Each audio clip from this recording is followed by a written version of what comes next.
Iniciamos mais um episódio do Groundcast, nosso podcast sobre inovação e tecnologia. A inteligência artificial ela está evoluindo cada vez mais, se tornando mais autônoma, mas ao mesmo tempo deixando de ser humana.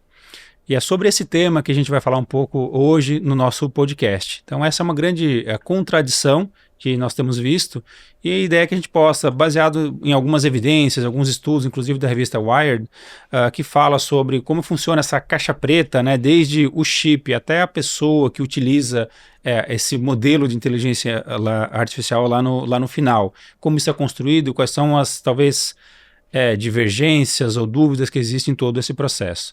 Para bater um papo, então, comigo hoje, trazemos o Raniel Muniz, que é gerente de Digital Automation da Sonda, e também o Luiz Milagres, um jornalista que cobre tecnologia, inteligência artificial e regulação também.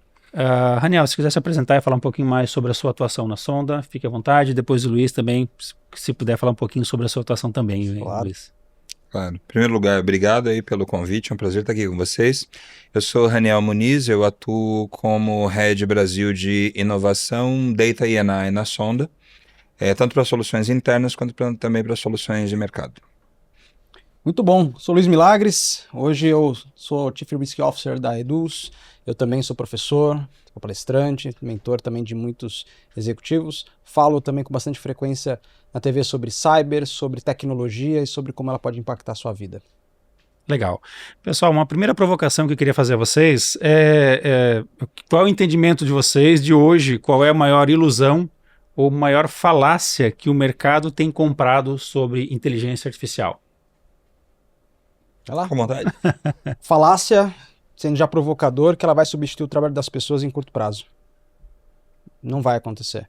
E a gente já vê empresas que ousaram fazer isso já voltando um pouquinho à mão, seja porque os gastos estão maiores do que o provisionado, seja porque os profissionais que eles almejavam substituir não está dando para substituir, e uma coisa bastante básica, você coloca IA sobre dados, os dados estão desestruturados, então a sua inteligência artificial está ficando meio burra, porque os dados não estão bons.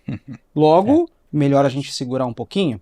Lógico que a aplicação no dia a dia está aí vigente, a gente consegue perceber, mas não na escala que todos imaginavam. Então, já sendo pragmático, está aqui uma falácia que talvez já seja provocativa. Pois é. E essa falácia, né, ela tem, de uma certa forma, sendo divulgada com uma visão um pouco hype do mercado.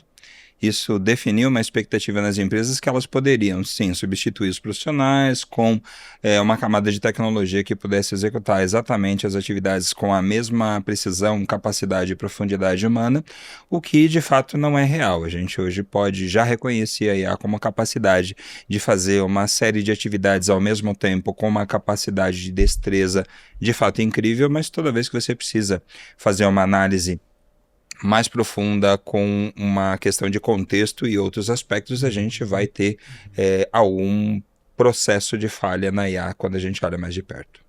Já foi atendido por uma IA? Num chat? Olha, ele já sorriu, já lembrou. Já e não gostei. Esse é o ponto. Mas é interessante que você não gosta, eu não gosto como cliente, certo? E aí a gente na empresa, o pessoal fala assim, mas temos que ter a visão focada no cliente. Não, nós temos que ter a visão do cliente. E como cliente, você não tomaria a decisão de colocar em todo o seu chat, em todo a IA atendendo diretamente sozinha, sem supervisão. Por quê? Porque ninguém gosta. Exato. Eu tenho experiência, cases meus mesmo, em que quando eu preciso ligar para a operadora de telefonia, de internet, o banco, enfim, eu sempre tento selecionar as opções para chegar direto no agente humano, porque as opções que a inteligência artificial me dá, elas são burras, são limitadas e não atendem ao meu problema. Então eu sempre tento burlar esse caminho aí para chegar logo no agente humano que, em geral, consegue resolver os problemas. Exato. Né? Mas a gente insiste, programas de automação de processos, não tem errado no programa, tem errado a sua intenção sobre o programa, achando que você vai substituir esse atendimento humano em velocidade recorde. Na verdade, você vai perder cliente em velocidade recorde, essa é a minha visão. Às vezes você tem uma camada do processo que ele pode não ter tanta complexidade, aí se você olhar para a experiência do usuário, você vai entender que parte desse processo, sim, ele pode ser atendido até um determinado limite nessa condição de tecnologia. Mas a partir de um determinado ponto, até você também conseguindo identificar como está a percepção do usuário com esse tipo de atendimento, prontamente você poderia sim redirecionar isso para um humano e aí garantir a qualidade do atendimento fim a fim de uma maneira híbrida, não teria nenhum problema, mas tem que respeitar a experiência do cliente final. Legal. Indo um pouco adiante, falando um pouco sobre esse próprio artigo da revista Wired, aí também trazendo um exemplo de uma entrevista, uma apresentação que eu assisti de uma executiva da própria NVIDIA, de que eles vendem muito a ideia de um ecossistema NVIDIA e não somente o hardware, né? Tem essa combinação aí de hardware mais software que está em praticamente 90% de todas as empresas que utilizam algumas soluções de IA. E aí, eu queria saber de vocês também, né, se de fato esse ecossistema fechado faz sentido ou é possível respirar fora dessa coisa fechada de hardware mais software. Qual a sua visão sobre isso, Raniel? Olha, quando a gente olha a NVIDIA, um ecossistema, né, que hoje basicamente a gente fala de GPU, arquitetura CUDA, tanto do lado, né, de hardware quanto de software, não podemos negar que quando teve todo esse advento, facilitou, né, o ingresso de cientistas de dados, engenheiros, uma linguagem única, plataforma padrão, e o objetivo deles era massificar a utilização da plataforma para você conseguir, inclusive, ganhar a ingestão de dados, o crescimento de dados para que você pudesse fazer as plataformas trabalharem de uma forma mais robusta. Isso gera um problema que é a questão do lock-in tecnológico. Se a gente for parar para pensar e você olha para um desejo de sair de arquitetura CUDA, de você trabalhar com outros tipos de tecnologia, você fica amarrado em determinados aspectos. Claro que também quando a gente olha, né, modelos muito grandes do ponto de vista de treinamento, você não tem muitas alternativas além de NVIDIA para você poder trabalhar com esse processamento mais massivo. Mas quando a gente vai para modelos de inferência, você hoje já tem muitas outras alternativas. E para essas alternativas, se não olhar assim, além do que tem a marca d'água, do que tem a NVIDIA, você pode ter uma situação de que te prenda com relação à tecnologia. Então, muitas vezes o roadmap o que é o ideal para você poder implementar de forma rápida? Muitas vezes vai ser adotar tecnologias que você já tem hoje de maneira difundida. Mas qual é o seu plano para você conseguir, de repente, ter um plano B para você poder migrar e para você trabalhar outros aspectos tecnológicos, principalmente com um dos maiores apelos que hoje é trazido, né? GPUs NVIDIA tem um consumo de energia praticamente o dobro em processos de inferência comparado com outras tecnologias que estão surgindo. E esse vai ser um problema que a gente não vai poder postergar por muito tempo. Luiz, você tem visto, né, algum movimento em termos de resposta, tanto da indústria quanto governos, para que seja uma resposta a esse cenário de concentração de ecossistema? Tem alguma percepção nesse sentido de uma alternativa? Alternativa não, acho que o pessoal quer concentrar mesmo. Eu acho que não está num caminho visando resiliência e continuidade, pelo menos não no meu ponto de vista, mas também não é por causa de IA. Quanto tempo a gente já fala da concentração em nuvem? Sim. Né? Então, hoje, do ponto de vista arquitetural, o pessoal muito de infra vai entender o que eu estou falando, muita coisa está concentrada em East Virginia, por exemplo, porque é o custo mais acessível que a Amazon tem. Mas se todos estão lá, se eu tiver uma catástrofe, um problema, tem o meio mundo que está por lá. E alguém está realmente querendo falar, então vamos aumentar o custo e jogar para Califórnia, vamos subir o custo e mandar para o Canadá, ou até mesmo para o Brasil, que por incrível que pareça, o custo é maior. Não.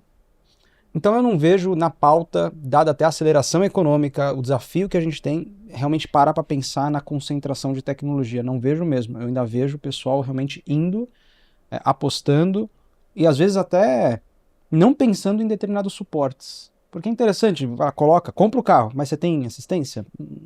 Vamos ver depois. E aí do ponto de vista de risco, do ponto de vista de resiliência, pessoal, eu volto ao básico. O básico não é uma corrida de 100 metros. É uma maratona. Eu gosto de falar que é um jogo infinito. Não tem vencedor, tem quem permanece no game. Acho que vai ter muita gente arriscada a sair do game, concentrando tecnologias, sendo até, não diria que é ousado, eu diria que até sendo um pouquinho negligente, sendo bem sincero. Porque essa concentração, a gente olha os últimos incidentes de tecnologia, aeroportos fora do ar, o core de um país saindo do ar, então já são sinais de excesso de concentração. Em termos de soberania, né, e inteligência artificial, que obviamente depende do hardware e também do software, o Brasil tem condições de jogar esse jogo ou nós só vamos seguir uma tendência que vier de fora? Qual a percepção de vocês? Sei lá. Olha, você tem hoje algumas situações, né, que quando nós pensamos em termos de Plano Brasileiro de IA e Programa Brasileiro de IA, né, e outras questões, acho que é importante que a gente tenha um marco legal, é importante que a gente tenha agendas de análise para incentivo, por exemplo, de instalação de data centers no país. Nós hoje temos uma matriz energética limpa, que ela é muito interessante, só que de uma certa forma isso não está sendo trazido para uma pauta, né, de análise, e a gente está perdendo o bonde, porque de uma certa forma o capital que poderia estar sendo investido aqui hoje no Brasil está sendo colocado em outros lugares. Então assim, ainda há tempo para jogar o jogo, na minha visão, mas a gente tem que ser muito mais pragmático e tem que ter celeridade nessa forma de conduzir esses processos. Eu vejo de 2 pontos. Um, eu concordo com o Raniel, que tem um mar de oportunidades que parece que mais uma vez a gente vai desperdiçar. Então eu vejo muita gente falando de taxar coisas ao invés de incentivar as empresas virem para cá. Então aqui já está o primeiro sinal de que não acho que a gente vai aproveitar o bonde de crescimento e necessidade de plataformas que sustentem o crescimento de uso de tecnologia. Então aqui já é um alerta. Porém, o Brasil é um celeiro de criatividade e oportunidades. Para um bom empreendedor, você olha oportunidade em todo lugar. E isso pode ser, sim, exportado, mas não usado aqui no primeiro momento. É assim que eu vejo. Exceto ser as pessoas dentro da empresa, mas usando tecnologias que estão fora. Eu não vejo a gente, infelizmente, abrindo uma Anthropic no Brasil. Infelizmente. Mas eu vejo a capacidade de se fazer. Mas eu não vejo o incentivo. Então dá aquela sensação de que é capaz, tem potencial, mas tem fatores, talvez, aí que não vão permitir que isso aconteça. Exceto empresas privadas, exceto empresas que fazem já um intercâmbio. E aí sim, você tem um mar de oportunidades, mas usando tecnologias importadas. E sim, se tiver o incentivo certo, aqui poderia ser um polo tecnológico muito grande para servir para o mundo, mas eu não vejo isso acontecendo, pelo menos não no curto prazo. Pois é. E é reconhecido esse potencial, né? Sim. Muitas vezes o pessoal olha e fala, pô, por que não existe esse movimento favorável nesse sentido? Então, a gente está dormindo um pouquinho no ponto, mas acho que ainda, principalmente nessa questão de data center e matriz energética muito limpa, ainda está em tempo da gente poder olhar para isso. Tem alguns movimentos também para o incentivo de data centers, mas ainda é algo um pouco tímido, né? Eu não vejo que a gente em curto prazo consiga implementar. Mas isso que você falou, né, Luiz? É uma corrida, é uma maratona, pelo menos, né? Uma corrida infinita. Algum movimento precisa existir, senão ficaremos completamente para trás, né? Mudando um pouco do hardware para software, bom, tem um termo que está circulando já há algum tempo, que é o Cloudholics, né? As pessoas que são viciadas em utilizar não só o Cloud, mas qualquer outra inteligência artificial para construir agentes que possam apoiar nas suas atividades no dia a dia. Obviamente o próprio vibe coding, né, que é você desenvolver soluções sem necessariamente entender de desenvolvimento de código. Então, isso é algo que está muito presente lá no exterior. Quando eu vou principalmente para o Vale do Silício, eu vejo um movimento muito forte nesse sentido, a ponto de que quando eu converso com as pessoas, elas falam, perguntam, o que vocês fazem?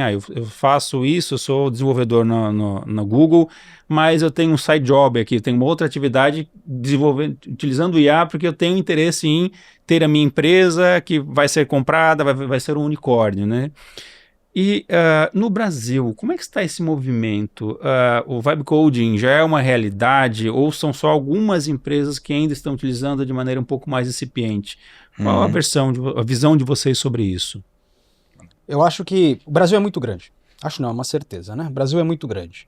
E quando a gente vem aqui para a região sudeste, acho que sim, é uma realidade. Né? Sul e sudeste e centro-oeste é uma realidade, está na mão das pessoas, está fácil. Quando a gente já escala isso um pouquinho mais, ainda não. E aí falo por quem está viajando, não está tão no cotidiano assim. E por quê? Incentivo, acesso, não sei ainda te dizer. E por que está aqui mais concentrado? Por causa das empresas em si. Mas também porque as pessoas têm mais acesso, têm mais informação, então vejo muita coisa criativa e não utilizável sendo criada, né? Então, você falou muito bem. Um engenheiro de software é capaz de criar um software sem conhecer de software. Funciona? Talvez. É seguro? Não. É útil? talvez só para ele.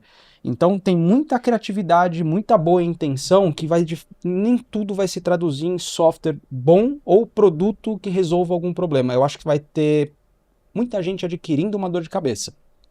Tem vários memes aí que falam até isso, né? Você vai querer construir uma TV com vibe code e no final sai uma TV meio triangular que talvez tenha um cabelo.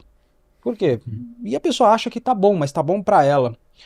Então, eu vejo essa construção, eu vejo 3 grupos de empresas atuantes, ou empresas ou profissionais atuando aqui. Um, que está muito otimista e acha que é fácil e dá para gerar uma solução, que eu falo assim, em uma semana eu faturo 6 dígitos.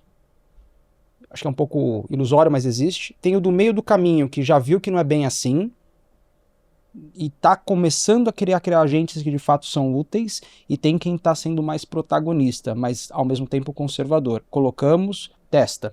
Calma. Testou? Vamos Como avaliar. É que tá? Vamos avaliar. Por quê? Porque tem uma credibilidade de marca em jogo. Então não dá para subir qualquer coisa. Então tá ali na vanguarda, mas com mais conservadorismo. Eu vejo esses 3 blocos. São ruins? Não. Acho que inovação vem de muita criatividade.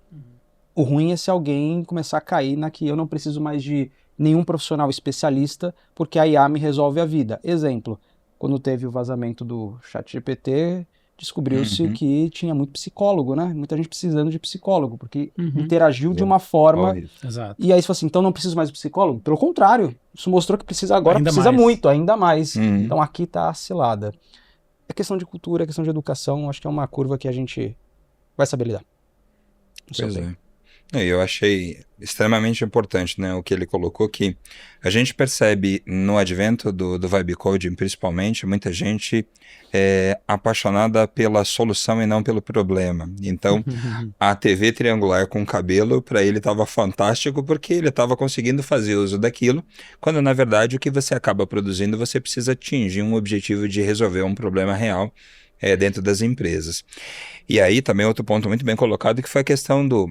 Chega uma hora que você fala assim, o que você está criando? Você está colocando requisitos, necessidades de negócio de um cliente que tem, por exemplo, um NDA com você numa plataforma que ela é aberta? Será que o que você está colocando ali não está gerando aprendizado para um modelo de codificação que, inclusive, ele guarda os seus requisitos? Quer dizer, tem alguns aspectos aí que eles são complexos e eles precisam ser bem entendidos antes da adoção, né? Principalmente dentro de uma visão corporativa. E o ponto final, né, que eu acho que recentemente está sendo aí muito bem trabalhado por alguns hyperscalers, é a questão de que a IA, ela precisa de uma supervisão quando você fala que ela vai executar atividades que elas são longas, que elas precisam de steps. Por quê? Desenvolvimento de software, ele é muito focado em camadas, e aí você tem a primeira camada, a segunda, a terceira, e a gente está hoje vindo com agentes para você poder ter a interação de ele criar uma camada, te perguntar se aquilo te atende, ou de ele errar, avaliar o erro e dizer, olha, vou resolver dessa forma, você está de acordo?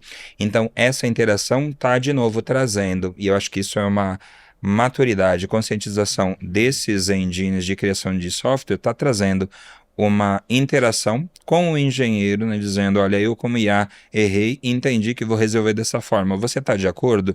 E aí se ele disser sim, ela vai, e aí você está tendo uma co-construção, porque inclusive a manutenção do software, depois que você coloca aquilo na mão de uma pessoa, né, você cria um software que tem 10 mil, 15 mil, 50 mil linhas via agentes de AI, você precisa fazer uma manutenção onde efetivamente está o quê, se você não participa de uma definição arquitetônica. Então, tudo isso são ajustes, né? E essa inovação, ela vem trazendo melhorias para o pessoal poder entender o seguinte, construir o software, seja da maneira que for, é só o primeiro passo.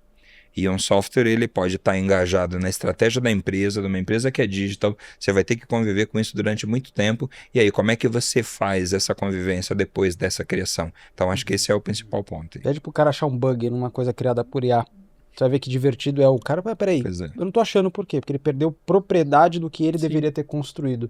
Se ele tivesse construído, ele ia ter mais domínio. Isso é história real, né? Não vou alongar, mas já aconteceu numa empresa anterior que eu estava, quando a gente foi testar o Copilot na esteira de desenvolvimento.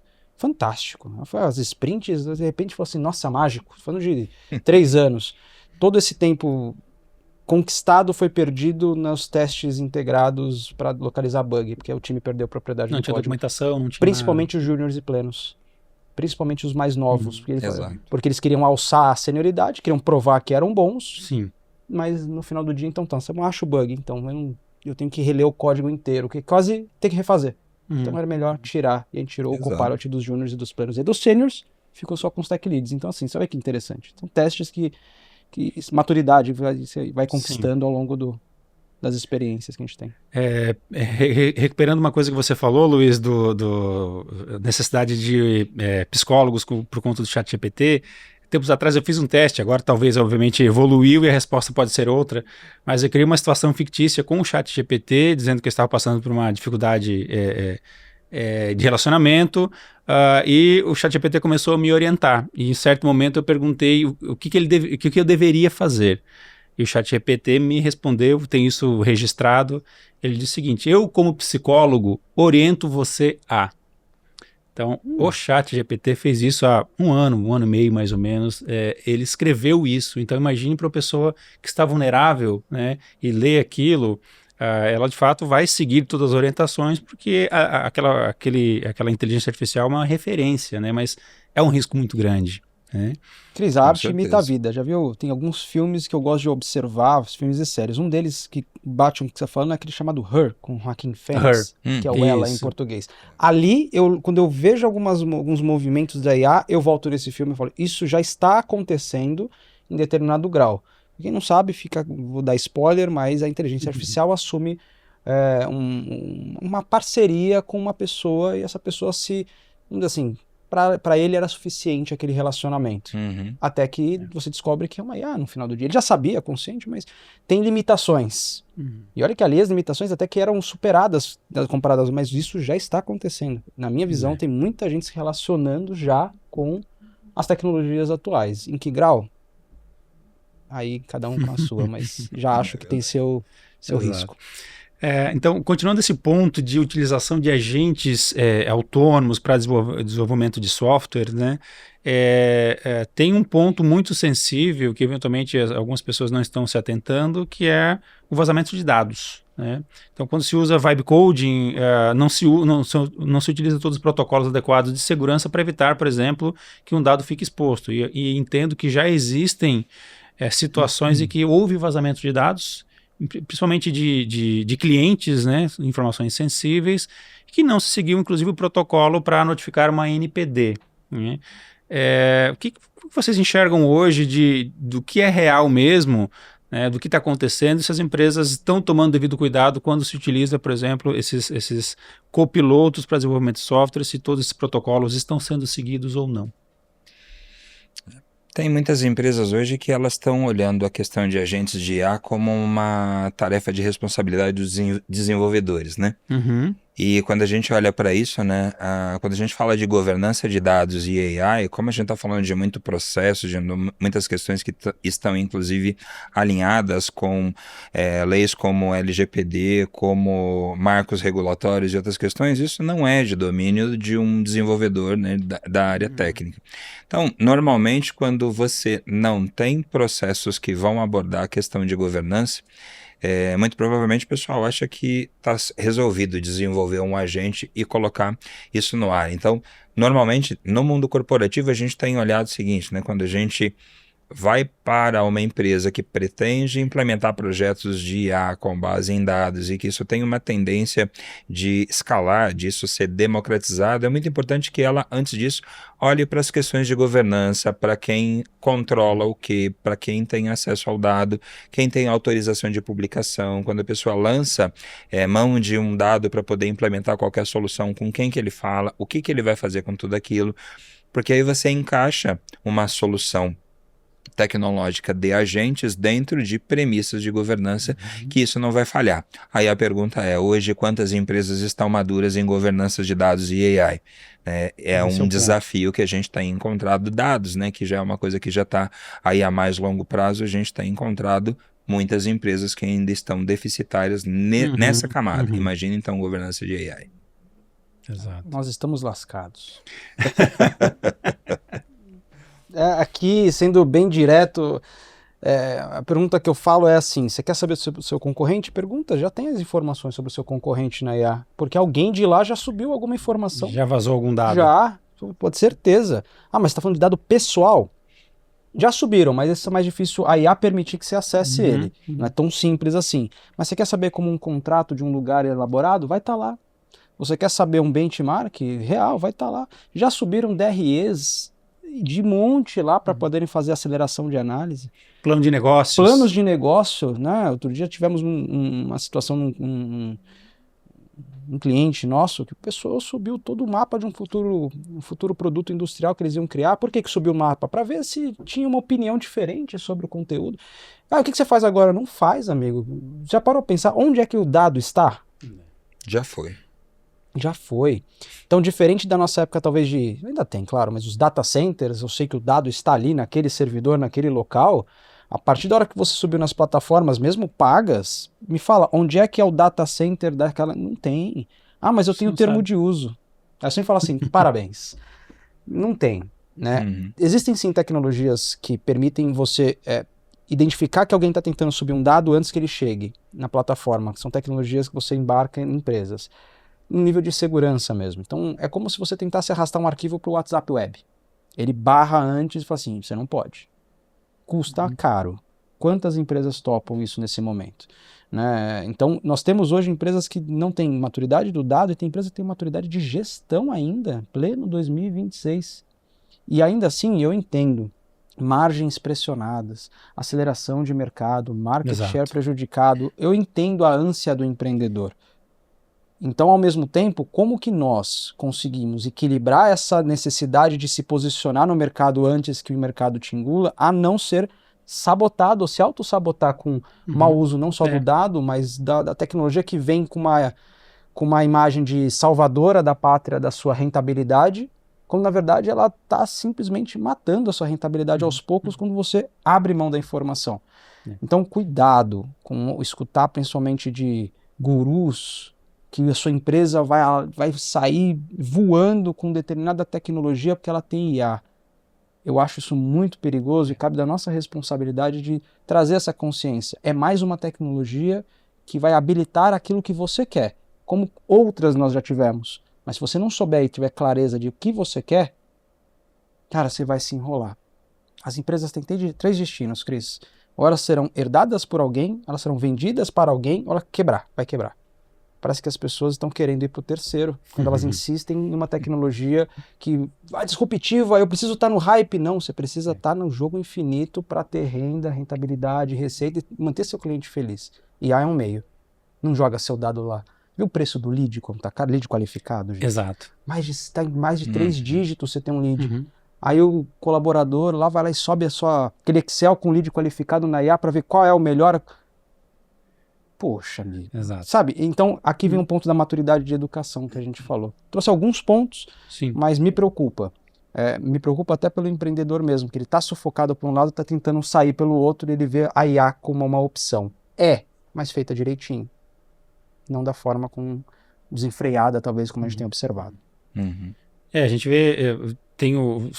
Fiquei sabendo de relatos, né, de empresas, empreendedores, enfim, que, como você comentou, né, Luiz, tentam implementar a inteligência artificial a todo custo, porque o seu concorrente fala que está fazendo, mas ele não está minimamente preparado, não tem uma governança de dados para dar suporte e vai, a partir de um HD com dados em Excel, querer implementar uma inteligência artificial. Não vai dar certo, porque a governança não está preparada para isso, né? Mas, assim, outra pergunta que eu queria fazer a vocês de fato, hoje, pela percepção de vocês, os agentes autônomos, eles amplificam a capacidade de entrega de um usuário avançado ou eles são mais um vetor de risco por conta da vulnerabilidade? Eu acho que os dois. Ele é um acelerador, eu uso. Ele é um acelerador, sim, e é um vetor de risco. Então, sinceramente, quase tudo que a gente faz em negócios tem o fator de risco envolvido e que raramente ele é avaliado por pessoas que habilitam isso. Então, por exemplo, é muito comum sentar numa mesa, vamos fazer um negócio, alguém levantar a mão, principalmente em áreas de compliance, advogado, segurança da informação, faz isso não, é perigoso. Tudo é perigoso. Eu já sou o cara que fala assim, eu embarco com você num carro sem freio, só pra gente ter aqui um critério, sobreviver é um requisito? Então um carro sem freio a gente coloca numa pista reta, plana, anda devagar, que ele para. Mas o cara tem muito receio e fala assim, não pode. Pode. Até pular de paraquedas sem paraquedas pode, uma vez. Inegável. Inegável. Então, tudo é possível, não pode fora do... Vamos tirar isso do vocabulário? Então tem um risco. Vamos só gerenciar direitinho qual é o padrão de risco que nós queremos, até o apetite, e aí a gente baliza a velocidade e risco daquilo que a gente quer. Você falou de gestão de dados, um exemplo clássico e que a pergunta que é matadora. Vou colocar IA na minha base de clientes para fazer uma visão 360 de qual é a melhor oferta que eu quero dar. Legal. Você consegue me responder sem IA qual é o endereço certo do seu cliente mais querido? Para mandar uma carta. Você já consegue? Eu abri aqui, ele tem 5 endereços, então você acha que a IA vai mandar para qual? Se nem você sabe, ele vai pegar o do NT, manda para esse aqui, no final a casa nem é mais do cara, você não consegue mandar uma carta e quer usar a IA, ela vai potencializar o que você já tem de problema. Então vamos inverter um pouquinho? Vamos voltar ao que é que você quer fazer? E vamos analisar o risco, o benefício disso, como qualquer coisa que a gente deveria fazer, um app, uma nova jornada para o cliente, uma nova oferta. Tudo tem esse vetor, tá, Cris? A questão é que a gente é muito emocionado, às vezes no vetor vai ser bem sucedido. Parece uma bet, às vezes. O cara vai emocionado naquilo. Calma, vamos dar uma olhadinha. E não é vetor de risco para falar que não dá, é o contrário. É para você ser um pouquinho mais assertivo. Observar. E é possível, é um Waze.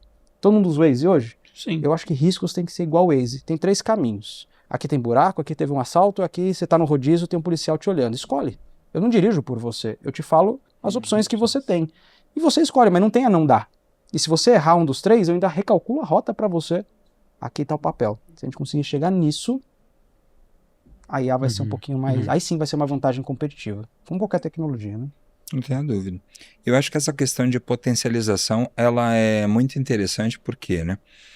Se a gente considerar um advogado, um programador usando a IA e ele não tiver uma capacidade, seja vocabulário, ou de ele entender como que ele pergunta, como que ele questiona para poder chegar nos resultados, ele usando a IA, ele vai ter um resultado tão ruim quanto ele fizesse isso sem o uso da IA. Qual que vai ser o detalhe? É que ele vai ter uma ferramenta que vai trazer para ele 5 vezes mais rápidas perguntas ruins, porque ele está fazendo respostas ruins porque a pergunta dele foi ruim. E é muito curioso, porque a gente, dentro do mundo de tecnologia, quando a gente adota a IA para buscar a produtividade e você coloca numa pessoa que você percebe que ele sabe fazer, mas ele não sabe explicar, ele não tem um vocabulário para se comunicar.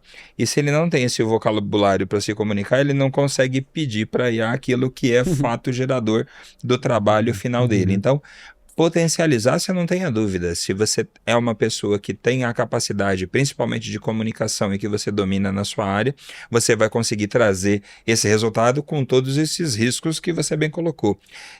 E, infelizmente, também, se você colocar a IA na mão de uma pessoa que ela não está preparada para aquilo, você vai se frustrar, ou você vai ter um volume de trabalho pronto, isso já aconteceu também na prática, e quando você vai entrar no detalhe do trabalho, do resultado, ele é ruim porque a interlocução com a IA também foi muito ruim. A revista da Wired trouxe um outro ponto sensível e também já vi algumas reportagens específicas da China e de que há pessoas que estão sendo contratadas para desenvolver tarefas que serão substituídas por robôs, né? Principalmente na China, em ambientes fabris, que as pessoas replicam os movimentos de como é uma montagem de um determinado produto para que depois o robô humanoide substitua aquela pessoa. E aí também em outras situações em que designers, desenvolvedores, especialistas de domínio, enfim, que estão sendo contratados para também fazer o treinamento de modelos que depois uma própria IA utilizará. Isso é o futuro? Isso é algo muito disruptivo e não vai ter um grande crescimento no mercado? O que vocês enxergam destes exemplos? Eu acho que é futuro. A gente já tem as fábricas, as fantasmas, né? Na China principalmente. Acho sim que é o futuro. E não sei se tão curto prazo assim, acredito que não, mas sim o futuro. Eu olho para isso como um ambiente de teste, como várias tecnologias já foram. E tudo bem isso acontecer, mas eu gosto de voltar a atenção para o profissional. O que é que ele está fazendo já sabendo que isso é uma possibilidade? E isso não é só o profissional da indústria não, estou falando do pessoal do escritório também. Então, observando que a tecnologia, e aí assim, ela é uma tecnologia exponencial e ela tem este potencial, apesar de ainda não ser totalmente real em alguns setores, o que é que você, profissional, está fazendo para se manter valoroso a ponto de alguém querer te contratar para prestar um serviço? E a resposta vai te assustar o dia que você fizer uma pergunta essa em corporativo. Isso acho que não vai acontecer. E se acontecer? É sua única fonte de renda, talvez, você não tem um plano, e você acha que tudo é estável, tá ali conformado. Aqui me preocupa um pouco mais.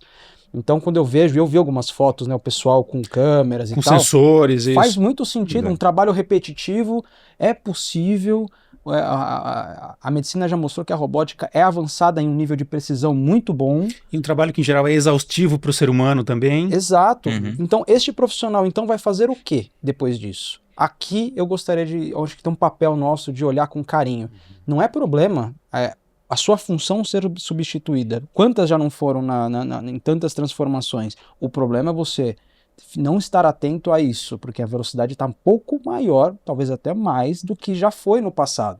Lembra do RPA? Quem lembra das implementações de RPA? Vou perder o emprego, contador desesperado. Contador acabou? Contabilidade morreu? Não, ela ficou mais eficiente, mas ainda existe. Mas o contador aprendeu mais de tecnologia. Ele aprendeu a desenvolver, ele ajuda a desenvolver o robô. É aqui que eu vejo oportunidade. Mas a gente está falando pouco. O pessoal está usando o IA ainda para fazer perguntinha ruim, para ter resposta ruim. Como o Google. E até está substituindo bastante. Mas sim, respondendo, acho que é o futuro em algumas funções e eu acho que o profissional está comendo bola e eu acho que quando ele descobrir vai ser um pouquinho tarde, vai ter que correr atrás de um prejuízo aí. Pois é.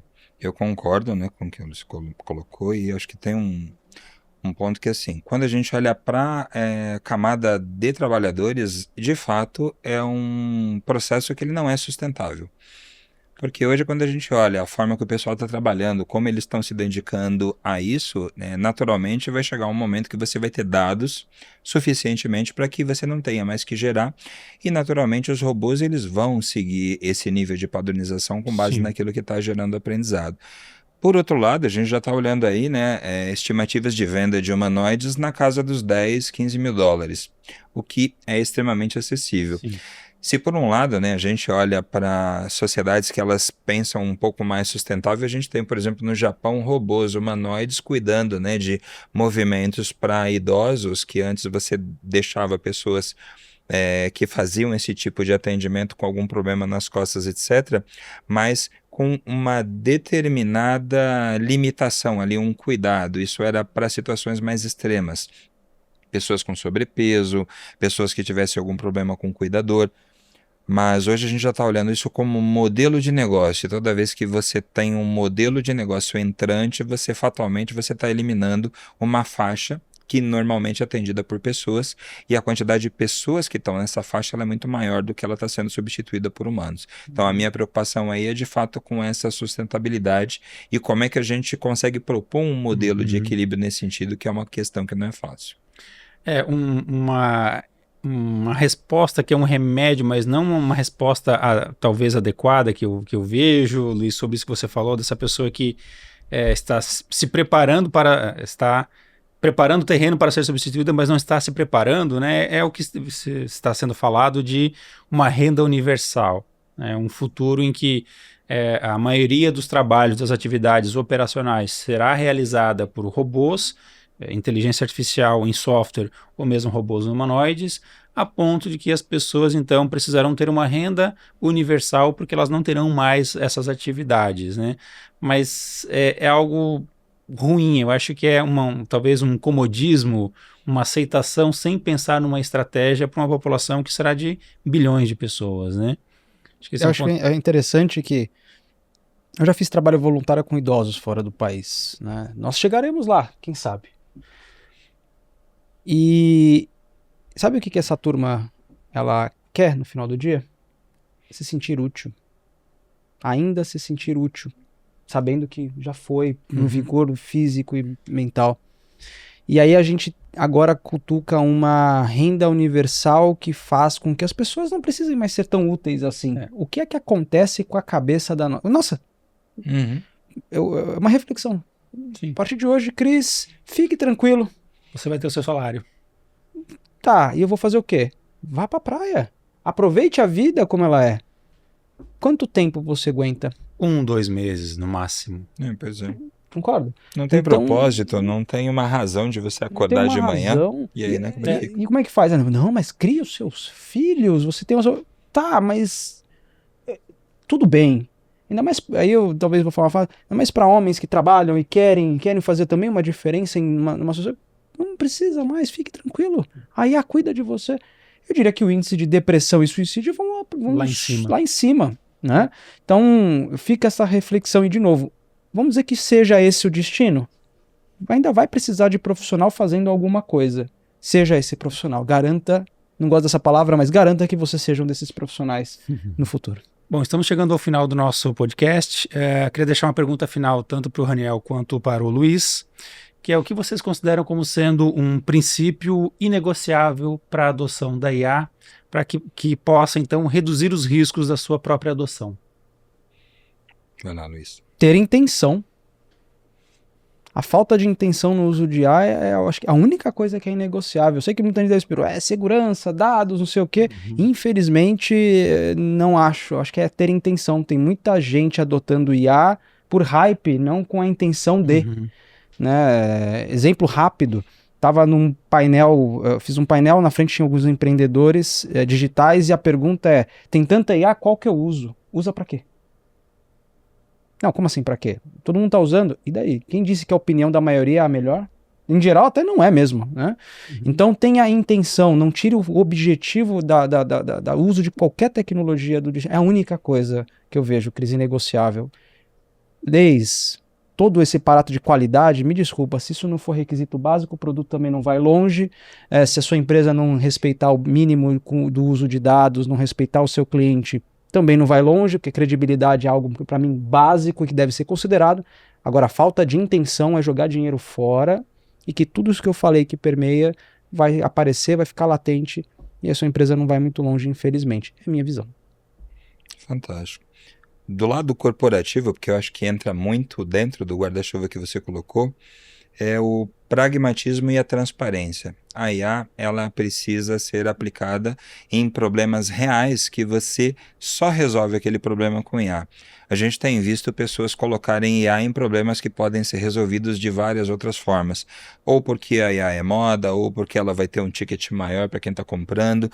E no frigir dos ovos, depois passa um período, o pessoal tira a IA dali, porque não, eu vou resolver isso de uma outra forma.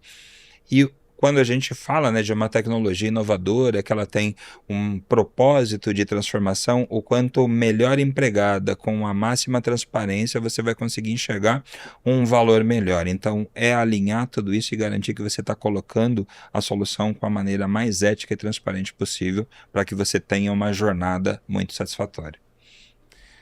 Legal. Pessoal, então estamos nos despedindo. Mais uma vez, muito obrigado, Raniel. Obrigado, Luiz. A mensagem que a gente vê aqui, então, é que a IA é muito provavelmente para todos, mas, obviamente, existem vários gatilhos, né, várias listas, vários checkboxes que precisam ser selecionados para que, de fato, então, uma empresa possa dar esse primeiro passo em direção à inteligência artificial. No próximo episódio, a conversa continua. Muito obrigado.